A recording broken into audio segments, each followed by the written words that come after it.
আমি যেহেতু আবিজাবি পছন্দ করি না, এই জন্য আমি 3 বেলা ভাত খাই। সেজন্য আমি প্রতিদিন সকালে ভাত রান্না করি আর দুপুরে রাত্রে সকালে খাই। তো ইদানিং কী হইতেছে, ভাত রান্না করি সকালের, সন্ধ্যা হলে ভাত নষ্ট হয়ে যায়, রাত্রে খাওয়া হয় না। যেহেতু আমি একা মানুষ, আমি সেজন্য একবার রান্না করে 3 বার খাই। সেজন্য সকালে রান্না করে 3 বেলা খাওয়ার চেষ্টা করি, কিন্তু প্রতিদিন রাত্রে ভাত নষ্ট হয়ে যায়, বেশিরভাগই না খেয়ে থাকা লাগে। তো আজকে কী করছি, সকালে ভাত রান্না করে ফ্রিজে থুয়ে দিছি। হ্যালো গাইস, কী অবস্থা? আশা করি সবাই ভালো আছেন, আমিও ভালো আছি। তো আজকে ভাত রান্না করে ফ্রিজে থুয়ে দিছি, সেজন্য তরকারি রান্না করি না আজকে। কালকে যেতটুক মাংস রান্না করছিলাম সেই মাংসটুক রয়ে গেছে। তো আজকে সেই মাংসটুক গরম করে, তরকারি একটু গরম করে, ভাত গরম করে ভাত খাবো আজকে।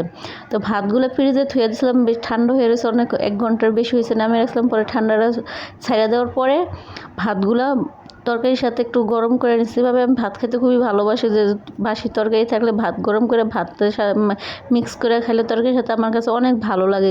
কার কাছে কেমন লাগে আমি সেটা জানি না, কিন্তু আমার কাছে অনেক অনেক ভালো লাগে। তো দেখেন, কথা বলতে গেলে কথার বয়সটা চেঞ্জ হয়ে যায় কেন?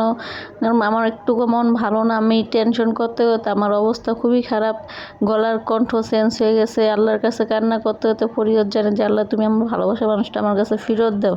সে যা করা করছে সে যাতে ভুল বুঝে আমার কাছে চলে আসে, কিন্তু আল্লাহ মনে হয় আমাকে মুখ তুলে তাকাই না আমার দিকে। আল্লাহর কাছে কোন পাপ করছে একমাত্র আল্লাহ ভালো জানে। যে যাই হোক, ভাতগুলো গরম হয়ে গেছে, এখন গরম করে নিয়ে এখন এই যে কড়াইয়ের ভিতরেই খেতে বসে পড়ছি। যেহেতু একা মানুষ, কোনো প্লেট টেলেট করতে ভালো লাগে না, যেহেতু ময়লা হবে ধোয়ার, মানে কাজ কাম কোনো কিছুই ভালো লাগে না। সকালে খাই, সেই প্লেটটাই রয়ে যায়, পরে একবারে সব কিছু একসাথে ধুই।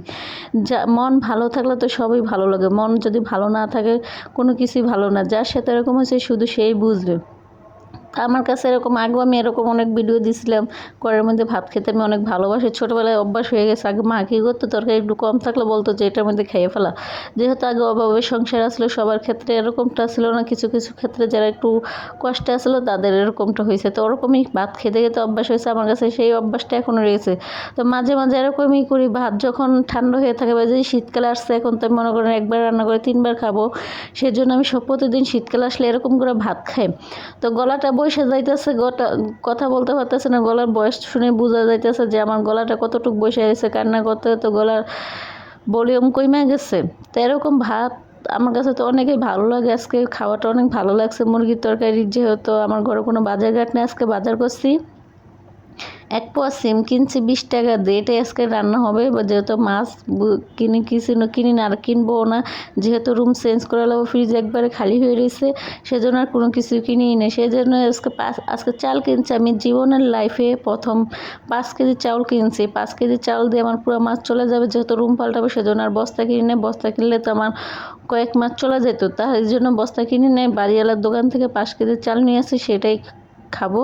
তো আজকে এই পর্যন্তই। আল্লাহ হাফেজ, সবাই ভালো থাকবেন।